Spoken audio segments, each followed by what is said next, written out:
I think that the United States is retreating. And if Trump is going to retreat and save face, the best way to do it is to show the United States is strong. So Greenland, Panama, Canada, all of these make sense.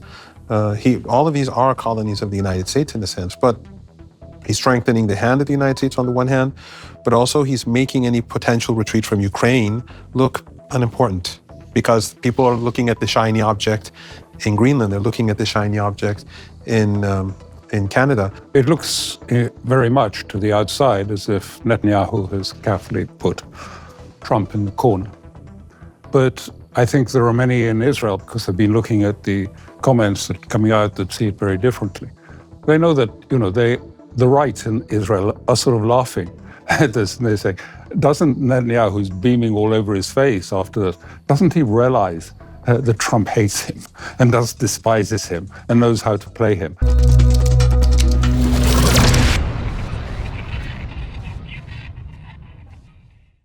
Hello, everyone. This is the New Rules Podcast, and I'm your host, Dimitri Simes Jr.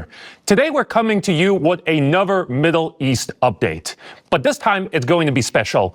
With me today is a dynamic duo and longtime friends of the program, Tehran University professor Saeed Mohammed Marandi and former British diplomat Alistair Crooke. Gentlemen, it's so great to have you in studio instead of looking at you via Zoom screen. Thank you very much for inviting us. It's a pleasure to be here. And for helping make this interview happen, I want to thank, first of all, the Valdai Club, who flew these wonderful gentlemen out to Moscow. And I also want to thank our good friend Pepe Escobar, who helped facilitate everything, who was really involved at every step of the way. And you can't see him, but he's sitting behind the scenes, smiling and, causing a positive aura to emanate in the studio. And if you are first-time listeners, first-time viewers, please make sure to follow us on X and on Rumble for more detailed geopolitical analysis. Now that these formalities are out of the way, let's get to the top news dominating the headlines. And we really didn't have to look far because Donald Trump once again gave us something to talk about. Because during his most recent press conference with Netanyahu, he declared that the United States planned on owning Gaza and turning it into, quote unquote, the Riviera of the Middle East. And as part of this elaborate strategy, he said that he wanted to basically deport all of the Gazans to Egypt, Jordan, and elsewhere. And so I want to get both of your reaction to this, but I want to start with you, Professor Marandi. What on earth is going on here? Well, we're discussing this on the way here, and I was telling Pepe there are maybe two scenarios. One is that I think Trump may actually be saying this in order to gain concessions from Netanyahu, to ease the pressure from himself. Because it's not going to happen. No one is going to empty Gaza. The Gazans tolerated almost 16 months of genocide and resisted so that they wouldn't be expelled from their land, so that they would survive on Palestinian land. So that is definitely not going to happen. But by saying this, maybe, and Alistair knows these things better than I, maybe he's strengthening Netanyahu's hand, and that makes Netanyahu more indebted to him. And so and also Netanyahu, therefore, cannot make demands on him either on other issues because he's given him the ultimate concession. But I don't see it happening. Another way of looking at it is that it's just Donald Trump, and that he's, as they say, just saying these things. But I do think that there's something behind it. One thing, though, that I think is significant, and Trump is probably not taking into consideration, is that by making these statements, he is weakening those regimes that are loyal to the United States. When he's saying that they're on our they agree, everyone's issuing statements, the Turks, the Saudis, the Egyptians, everyone is saying, no, we don't accept the Palestinians being expelled from the land. But even if that's true, many people in these countries are going to have questions about whether there are secret dealings behind closed doors, and I think that weakens these regimes. Alistair, would you agree that this is a negotiating bluff by Trump, that he doesn't really intend to have the United States go in, occupy, rebuild Gaza, and deport its residents? I think you have to understand the context better about what Trump is doing and to be able to interpret him, because throughout this period, he says different things. And so one moment he's saying, in the context of Russia, oh, it's in ruins, its economy is in ruins, it's deteriorating badly, and they better do a deal while I can, otherwise I'm going to sanction them up to the eyebrows. And then the other time says, well, I understand their security concerns, and Putin is a friend of mine, and I like him, and we'll do a deal. So, what's going on? And I think you have to understand the situation that he has dealing with, because first of all, during this last period with Obama, they introduced this system which they call the whole of society structure of consensus. It was started off much earlier, but when it came to it, and it started off with the terrorist concern, what it was having a singularity of messaging, and it was done as a machine. This is not a philosophical project. It is a machine. They have a message, a meme that they produce. They allow the meme to sort of swell in a well for a while. And then they had a whole team of people with smartphones and laptops, and they started off spreading it and giving it a push. And the answer was with digital technology, essentially mass plus velocity equals momentum. So they had masses of people to give it momentum, velocity and momentum, and speed it through the thing. And then it was much bigger than that, because they brought in the FBI to magnify it, to say, that what was being said or disinformation was now illegal, was a terrorist threat. They brought in the justice. Every university had a disinformation department funded by the government, which would immediately pick up on these memes that were produced by Obama largely and then spread in order to give sort of consensus to people. And it was a very clever tactic. Instead of sort of saying, oh, you want to do this, to take this view because you look cool. No, they said, this is what you'd like to be seen by other people. If you don't take the vaccine, then you'll be seen to be endangering other people. You don't want to do that. But this produced a wave on, social media, a huge momentum, as I say, velocity and mass gave it momentum. And this thing then came, and then everybody was following and picking up on these memes, and it was producing something that was changing the whole political climate in the United States mechanically. It was not, as I say, a fake consensus. It was a fake consensus that was being produced by this thing. But why am I emphasizing? Why I'm emphasizing that it was a mechanical operation, is that the first thing that Trump is doing is throwing the grenades into this process to destroy it. It was the main thing was, of course, when Elon Musk took control of Twitter. And suddenly now the whole thing has been inverted, and sort of Elon Musk is giving a new, if you like, permission structure to Americans, saying, no, you have the right to say what you think. You have the right to be a man or a woman. This is the converse being struck. But he's breaking up, if you like, the actual mechanism. The FBI, the Justice Department. So what's happening, when he speaks and he says things that people say, but it doesn't make any sense, he's stupid, he's talking nonsense and things like this. Bits of things are going to one constituency. Another part is going to another constituency. But his main thing is the enemy within, the battle within. And he's fighting this battle against what was a huge meme factory, describing everything as disinformation and Trump as crazy and erratic. And he's having to do this. But the key thing is that his real interests are not in the Middle East, are not in Ukraine. His main interests are the economy, getting rid of the deep state, and actually producing jobs back in America. And the most important thing is to stop the excess expenditure, the fiscal profligacy by the US federal government, which is leading America almost to bankruptcy, because they have to refinance 9.8 trillion of debt this year. They are in a real problem. And so the key thing for him is to get his main players through confirmation hearings. Tulsi Gabbard, Hegseth has got through, but Cash in the FBI, and so on. And he has to do a deal. So sometimes he's saying things that appeal to the deep state, because they are players in this. So people who often complained and said, all these Israeli firsters, what are they doing in it? Well, they're lightweights. They've been put in there. But that's the entry price to this deal. He has to win this deal first before he can concentrate on the Middle East or on Ukraine. He has to get his key people through confirmation. And it's tough. You saw with the defense secretary, it was by one vote that they got through. Vice President Vance voted in favor. So it's not clear. It's not a foregone conclusion that they will. And he's very keen to get Gabbard through this process. So sometimes he says things that'll appeal, to the hawks. We need to bomb Iran, or I'm going to be tough in Iran. I'm going to sanction Russia or something like this.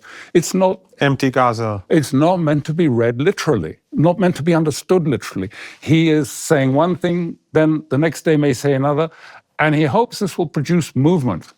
It'll create some sort of movement that then he can maneuver within. That's what's the background. I hear both of you, and I remember back in 2016, Ann Coulter's famous saying that you should take Trump seriously, but not literally. But for the sake of counter-argument, I can see a case why Trump could be serious about what he's saying in Gaza, because one thing that I've noticed is that there seems to be a certain paradox with Trump. Because on the one hand, he says that America right now is very weak, that it's been decimated by decades of corrupt and ineffective leadership. But on the other hand, he's talking about annexing Greenland, Canada. He seems to be consumed by a sort of imperial euphoria and the belief that he can take on the world and win. And so when I look at sort of his rhetoric on Gaza, it does seem overall similar to what he said about Panama Canal, about Greenland, what he's previously said when he's fantasized about luxury resorts off the coast of North Korea. But I also remember the fact that when you look at the people surrounding him, he has a lot of hardcore Zionists in his cabinet. You mentioned... That's the entry price. Yeah, Peter... He wouldn't be able to have this discussion with the deep state. The deep states are going to say, some parts of foreign policy, the deep structures of policy, you're not going to touch those, but we will let you have Kash Patel for the FBI. This is the deal. Until that deal is done, his hands are partly tied. But I think you've got that wrong, because I see it as... what is happening is an inside-out strategy that is taking place in the sense that, America always wants to grow. It take more, bigger, enrich itself, get better, bigger and stronger. And in fact, that contradicts his basic policy, which is actually to draw in from the periphery and not to make the periphery the center, and what the purpose of that is. So he says, look, I'm going to take Canada, and I'm going to take Greenland, and we're going to be stronger and American and richer. But actually, when you listen to it and what people are saying, if you listen to the Marco Rubio's interview with Megyn Kelly, which was a long interview, when did he mention Ukraine? About, minute 75. It was, of course, China, and things like that. But that was almost forgotten. And in many ways, what I think you're seeing, I won't say this about the Israeli aspect of it, but what you're seeing in much of it is sort of making, Ukraine, is that important to America? I mean, why is that, why should we care whether they speak Russian or what in Odessa? I mean, is that a national interest of ours? Is it a national interest whether this, this part is here or there? No, I mean, and now we want money, which again, I mean, he's not serious. He knows that all the rare earth and all those things are in the Donbass and Lunyansk area, and they're already in Russian hands. And he knows that the agricultural part of Ukraine is in the hands of American companies. Already, 80 to 90% of it is mortgaged by American companies. Zelensky has mortgaged it all, so there's nothing really. But it sounds good if he wants to, move on from Ukraine and move inwards, and he wants to get away from it. It sounds really good. He says, they haven't got enough money. We're down 100 billion on this exercise, and they won't pay up. So let them stew. We don't care. And I think, I can't say that is, I know that's a strategy, but this fits very much with his strategy. Now, with Israel, it's more complicated because this is the deepest structure of the deep state.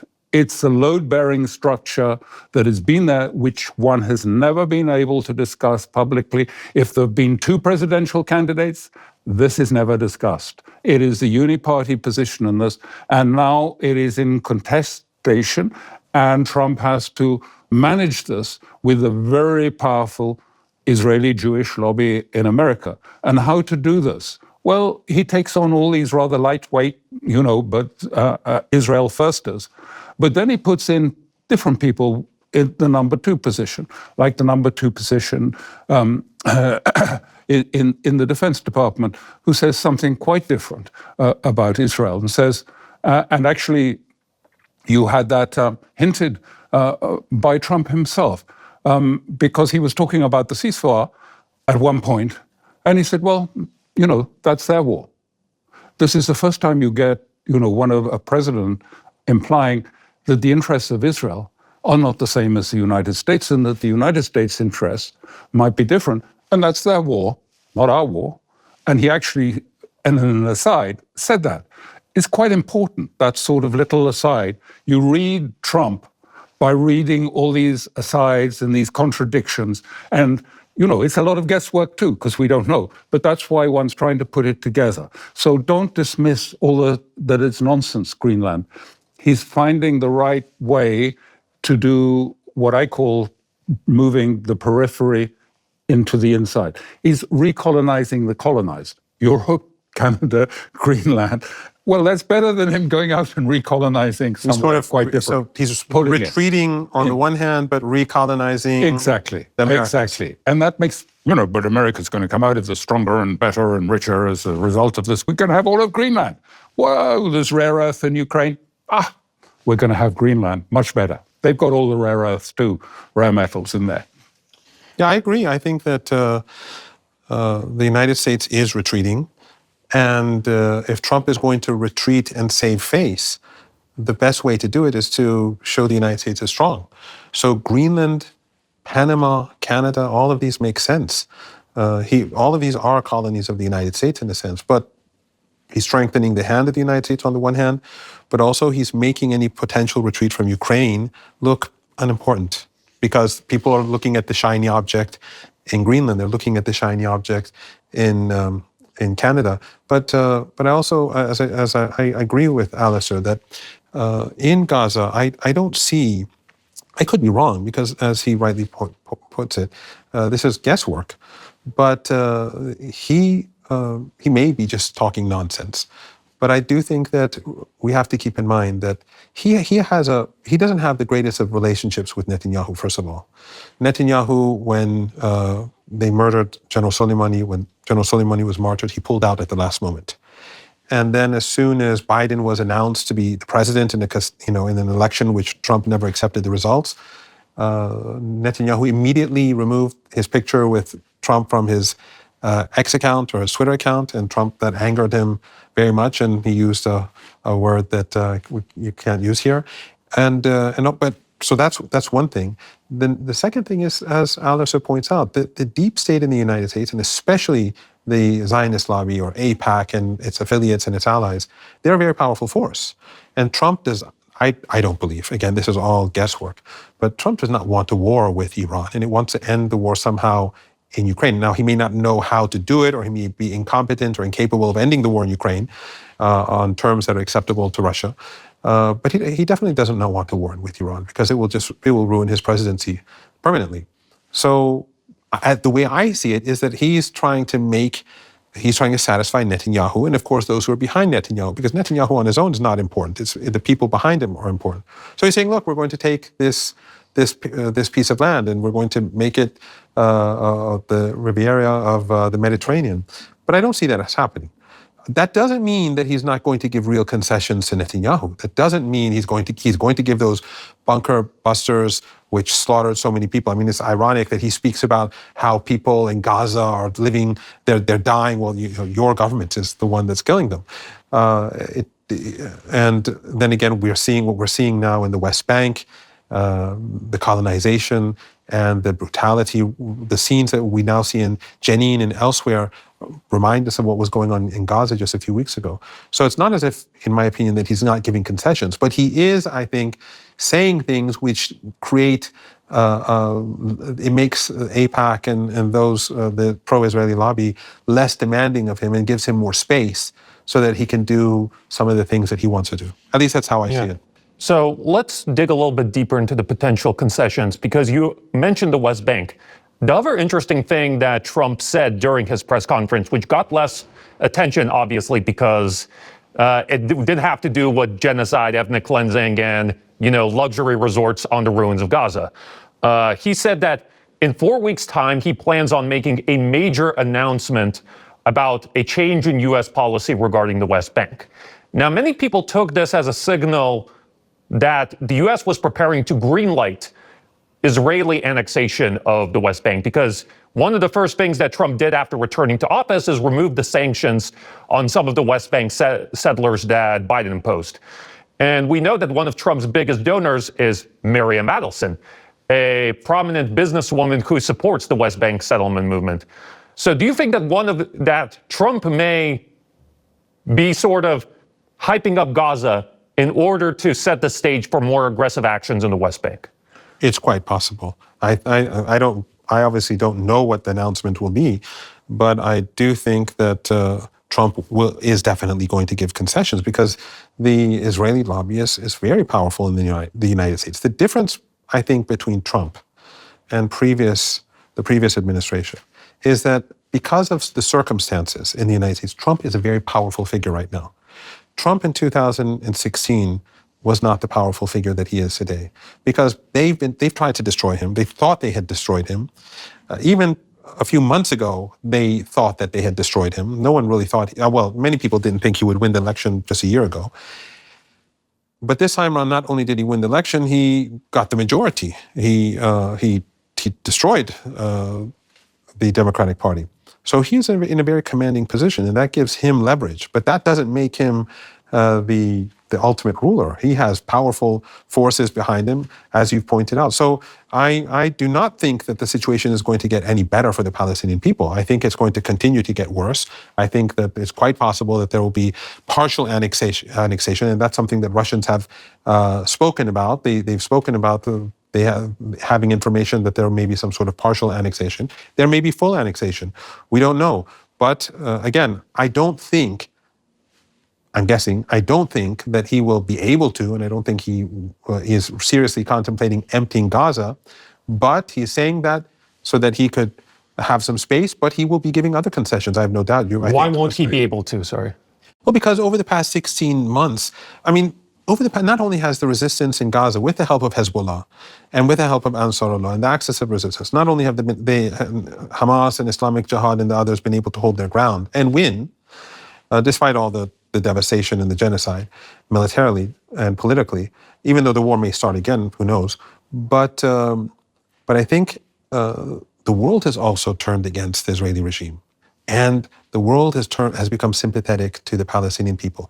A year and a half ago, and I think Alistair and I have been following this for many years, and I think he would agree with me, that a year and a half ago, not even 16, 17 months ago, even after October the 7th, most people across the world had no idea what really was going on in Palestine. They thought this was just some fight over land.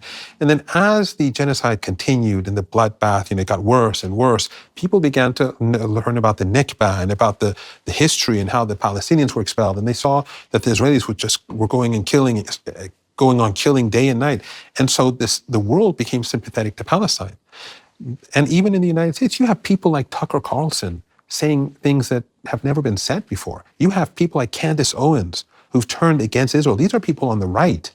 So I think Trump recognizes that we're living in a different world and that you cannot do just anything that you want. So the Palestinians are entrenched in Gaza. World public opinion has shifted completely away from the Israeli regime. And while it's not impossible that Trump would do such a thing, it would be very costly. And his supporters, many would be saying, we're supposed to be American first. And what, you're going to go and invade Gaza? I just don't see it happening. But again, I don't know the future, and I don't know what's going on in Trump's mind. But I think Trump is buying time and giving and pretending to give a concession here, even though things will be bad for Gaza. Obviously, he's not planning on implementing the third phase of the agreement. And this, by the way, is also going to be costly for the United States, because the United States is constantly failing on abiding by its commitments. The nuclear deal that they had with Iran, Obama failed to abide by it. Then Trump tore up the deal. Then the Minsk Accords, they never took it seriously. We know now from Merkel and Hollande that they were never planning on implementing it. And now the ceasefire, which Trump supported, the ceasefire happened the night before he became president. Now he's saying that there's the third phase of the deal is nonsense. Well, in future, let's say the Iranians or the Russians want to negotiate with the Americans about peace in Ukraine or about the nuclear program, who's going to trust Trump? Because if he's not going to accept his own commitments, then how can Iran or Russia trust them? So, but in any case, I think that in Gaza, although it's going to be tough for the Palestinians, I can't see him attempting seriously to push Palestinians out of that land. I think you have to try and work out who's trapped whom in this process. It looks very much to the outside as if Netanyahu has carefully put Trump in the corner. But I think there are many in Israel, because I've been looking at the comments that are coming out, that see it very differently. They know that, the right in Israel are sort of laughing at this, and they say, doesn't Netanyahu, who's beaming all over his face after this, doesn't he realize that Trump hates him and despises him and knows how to play him? And yet Trump gave him this big gift.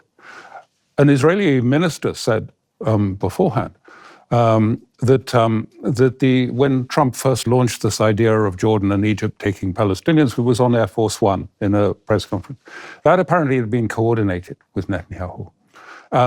And he did this, and they started it, and he's now developed it. Why was this? Because Netanyahu's in dire trouble at home. He's in a real fix, because the hostage deal, Gaza hostage deal, is quite clear that at the end of the second phase, it's the end of the war. And there's a withdrawal of Israeli forces, and it's the end of the war. That'll come finally in 42 days, but at 16, it's supposed to be the start of that second process. And at the same time, Netanyahu is given an undertaking to the right to do the opposite, to go back to war. And not to end the war, but to go back to the war. And it's in the annex to some of the a codicil to the cabinet meeting that lasted for 6 hours after there was the final agreement to the deal. So on one hand, Witkoff has one paper, and he says, look, this is your deal, do it, implement it, Netanyahu.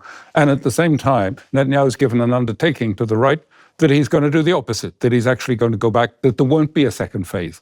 It'll end before that. There won't be any more hostages coming out after these days now, because he's going to complain that Hamas has broached the agreement, and there won't be a second phase.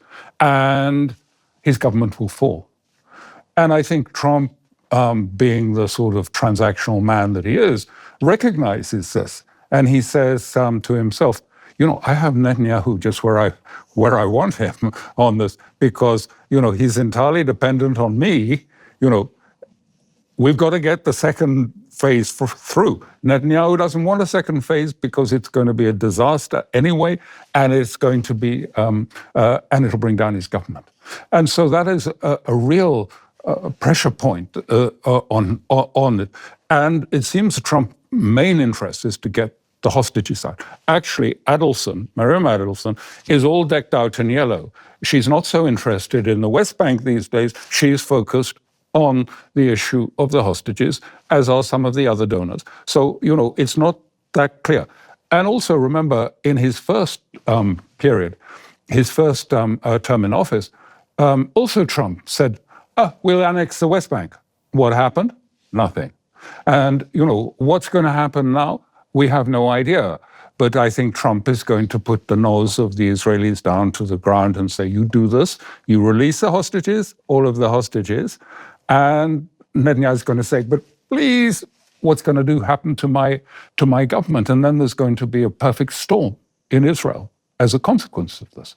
Israelis they were shocked by those images coming out, seeing the hostages come out in good health, smiling and waving. It had a huge psychological impact in Israel. And they were healthy and in good shape. And I don't think it's possible for him now to say, no, sorry, Hamas they've changed the rules, we're not going to do a deal, no more hostages. But that's what he needs to keep his government. And if he fails, I think it's probably quite useful for Trump to keep Netanyahu in a position of absolute dependency. Whether he'll do this some point later, he'll say, oh, I don't think it's really possible to do this, move the Palestinians to Gaza or to, I don't know. He may do it, but I think, he keeps this to himself, plays his cards very carefully.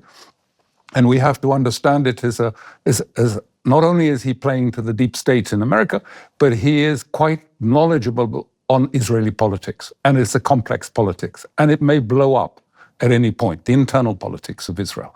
And he understands that. And so that's a part that's almost invisible in the West. They're not, looking and saying, is he doing this with an eye also on future? And the other thing that came out of it, because before the talks, the Israeli right was saying, oh, it's already agreed that Netanyahu will come to Trump and he'll say, look, rather than do phase 2, why don't we do Iran? Attack Iran. And then Saudi Arabia will be easy after that. If Iran is damaged, destroyed, Saudi Arabia will be easier. And then we can do phase 2 of the talks. That was many people said, was likely to be the plan at the meeting with Netanyahu. And it gives an idea of just how trapped Netanyahu is in this process that he's involved with. And I think that means, what is Trump saying? Well, he's already said, no war on Iran. I want to do a deal there. And they've repeated that. Senior people have said this in this last meeting. We're not going to attack Iran. We'll do a deal. And at the same time, I think he's maneuvering. Now, may fail. Maybe he's overextending himself. Maybe he's creating so many, countercurrents that it'll not be possible to do anything he's doing. But I'm not sure he really believes that he can, change the demography of the Middle East in this way. Does he really believe it or not? No one knows. And that's probably one of his cards that he likes to play, that no one knows whether he means it or he doesn't mean it. Like when he says, and everyone else is going to have to pay for it. No, I'm not going to build in Gaza. The Riviera, someone else is going to have to build it. We'll do it, but someone else pays. I don't want to underestimate or downplay the shamelessness of Trump and speaking about ethnic cleansing as if this is just, it's fine. What he said is absolutely disgusting and unacceptable, and it shows that he is utterly immoral. And it should be condemned, and there should be resistance, and we should make the resistance and the axis of resistance, and all those who are supporting the Palestinian people should use this as an opportunity to attack the United States, its politics, and the Israeli regime. That aside, and there's no doubt that, in my opinion, that Trump has given concessions to the lobby, as whether it's with weapons and bunker busters or further annexation in the West Bank. Some other sinister policies will be pursued as a result. But I think that the point that Alistair is making is very important, and that is that there are two things that they wanted from Trump. One is an attack on Iran, which I'm sure that Trump finds impossible because it would destroy the global economy. It would destroy his presidency. If he attacks, then all those glass palaces and castles in the Persian Gulf, these oil and gas-rich regimes, they'll all fall apart. The oil market, the oil prices and gas prices will go through the roof, and the global economy will collapse. And Trump will have to be answerable for that. So he doesn't want that. I'm pretty sure. And the other is, as Alistair pointed out, right now, Netanyahu is stuck. The first phase has ended. He's going into the second phase. He promised not to implement the second phase, to go back to war. So either we have war now, or we have the second phase implemented. So what has Trump done? He says, okay, we're going to empty, again, this is just my guess. We're going to empty this land. That gives Netanyahu consent. The third phase, we're not going to implement. To me, it sounds like he's saying, go on with the second phase. We don't want war. I don't need war right now. So he's going to give him concessions, I think, elsewhere. And I think if I'm understanding Alistair correctly, I think that's also what Alistair is saying. So I think to a degree what he's doing is he's facilitating the implementation of the second phase because it's in Trump's interest. And he's giving Netanyahu this credibility in Israel among these Zionist politicians who are in his coalition, saying, "Well, look, we're not going to go back to war, but we're going to empty Gaza of the Palestinians, and we're going to, get other concessions as well." That does make sense. It may be the interpretation may be wrong because I have no idea what's going on in his mind, but this interpretation does make sense, while stressing the fact that the statements made by Trump last night are utterly shameless and void of morality. But I think it does make sense. It's, we're going to see. And Pepe, who is sitting over there, formulates is the good, the bad, and the ugly. And that's what I think we're going to get. What is the good? I think the good is that actually the America is trying to change completely its orientation to the world. It's said, and Rubio in his confirmation hearing said, the unipolar world is over. In fact, he said, the unipolar world has now turned to be damaging to us. It is hostile to us. It's causing us losses. And he said, the next world order is going to be composed of a number of maxi powers, a concert of Europe, almost like the 19th century. And he said, that's where we're going. I mean, it's a huge shift of orientation of the United States in a different direction. That's quite important. And the sense of drawing back from the periphery. I compare it to Rome. Imperial Rome at some stages had to sort of give up on their furthest provinces when it became too costly and sort of draw back into the center. And I think he's trying to do this and to make it palatable.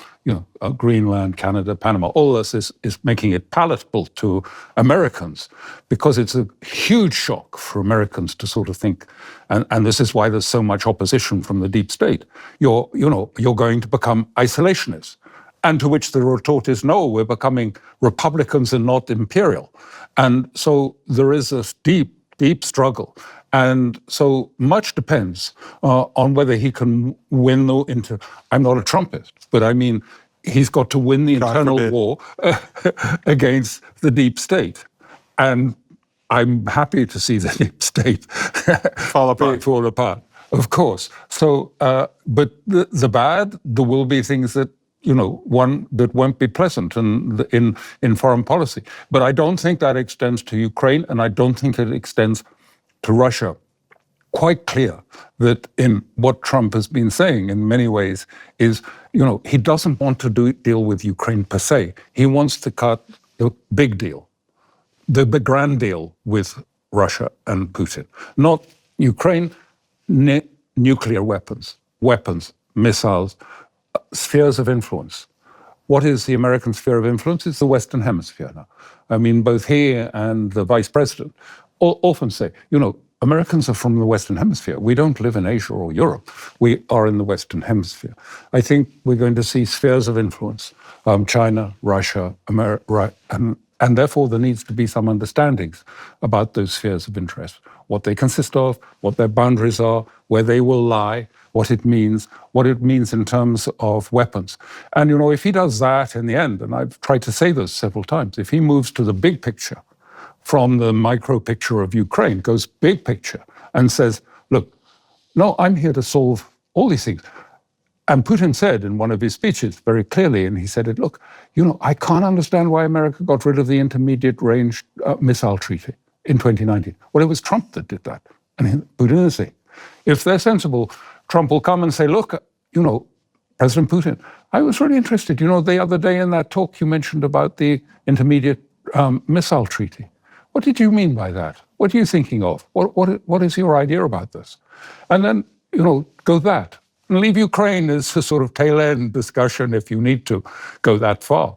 But then you go back to America and say, I've just saved us from World War III. I've agreed to limit missiles with Russia in Europe. So it's all over. Europe's safe now, and I've made peace, and we've done it. And it would make a great deal of sense for him to approach it that way. And I think Russia would be actually open, and it may even be thinking of doing it in that way. Just three things, really.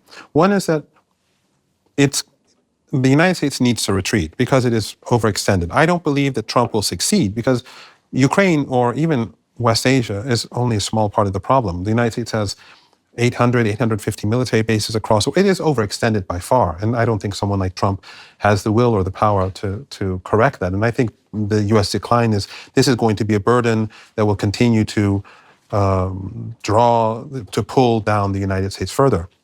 But I do think that this retreat is interesting.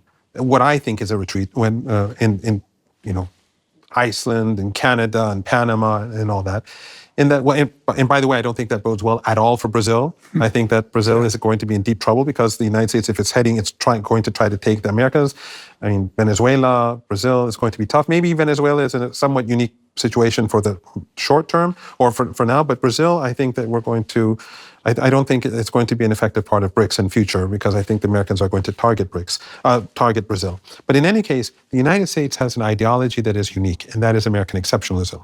They see themselves as above and beyond the rest of the world. They're an exceptional country. They have special privileges. They are touched.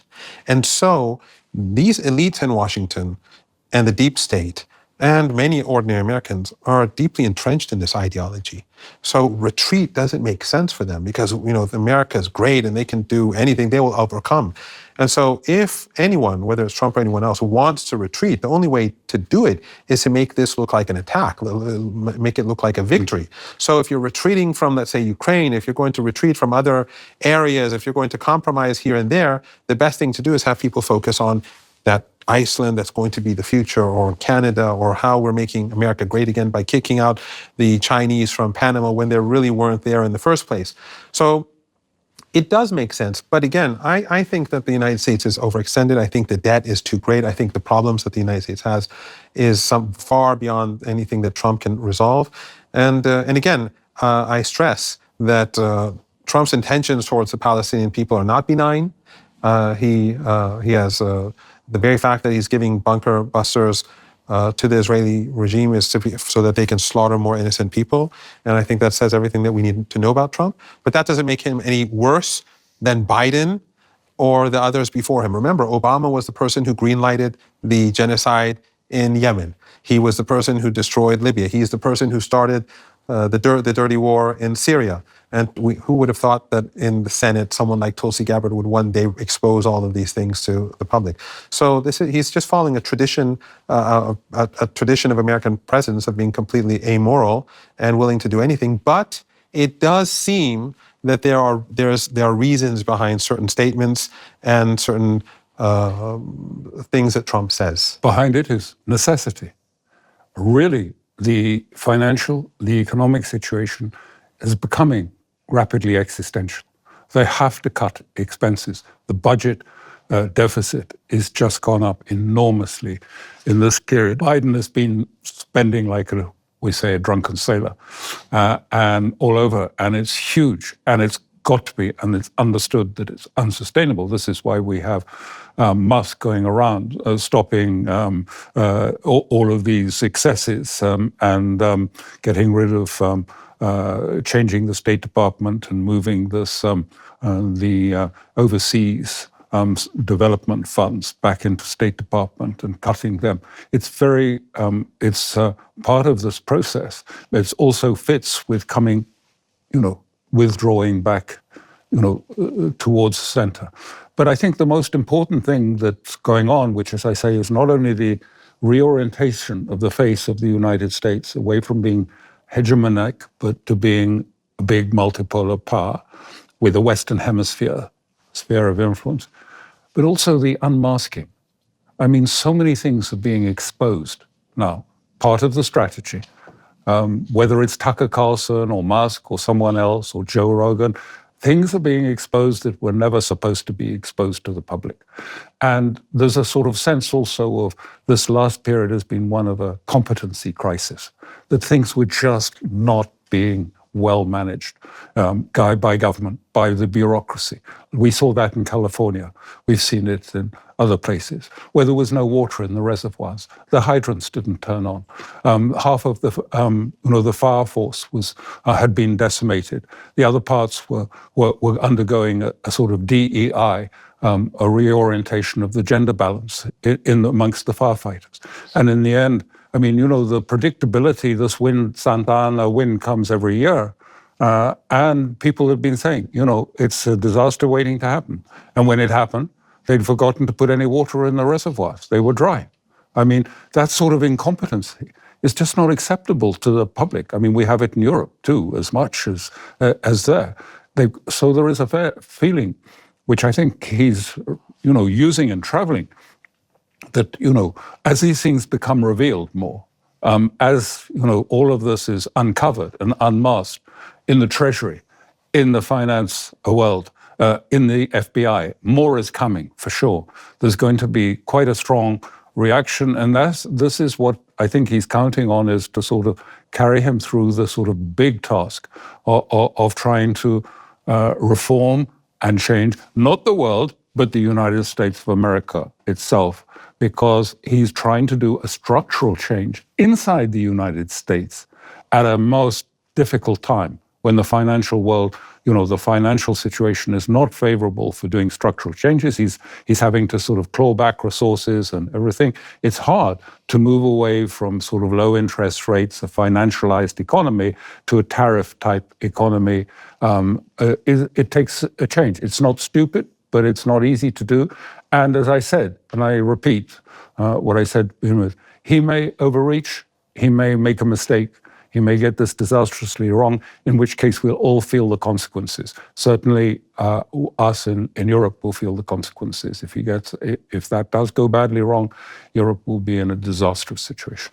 I must admit that I am optimistic that the United States, these deep divisions in the United States, alongside this, the fact that it's overextended, are the reasons why the United States empire, the empire of the United States, will ultimately collapse.